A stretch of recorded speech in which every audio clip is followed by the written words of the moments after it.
This time I'm going to show you putting on a splash guard, which was missing on my Suburban, 2008 Suburban. I picked up for $10. It cost $12 to ship it though. I believe from someplace. I'll get to that in the comments. And let me flip you around and show you what I'm doing. Alright, so I'll put you wide angle here. Oh, maybe not. So there is my splash guard that I picked up. It's plastic, it's cheap, but it protects the underneath. And mine's underneath is, I want to go through mud because I just put that on and I like it a lot. That's been a lot of fun. That's one of my other videos. You can see it on my channel if that's the way you really show it. So I'll get to it. This one, all the bolts are missing, so I picked up 4 bolts. I found the number and size on the internet. I got 3 there. Oh, there's 4. And the size for these bolts, it's an M10, and I got 150 by 25.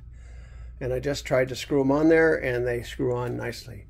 I picked up I'm not sure where I got these. I have hundreds of these. So I'm going to put on a big washer, and maybe that'll help hold it in place. So I'll get to that, and I'll show you the next part. Alright, the reason you want to put a splash guard on, it covers this area that protects the very front of your motor. So if you're running through slightly muddy, dirty stuff, and it splashes under the front of your car, you could get it all over your nice engine. Mine's nice and clean because I had it rebuilt, or I rebuilt it, and I want to keep it that way. So I'm going to be installing this splash guard, and I'm not sure if you can read that upside down or whatever, but that's the part number. Like I said, I got it for $10. And here we are again. And there's my plate. Get a good view. Bolts worked fine. I'm all up in there.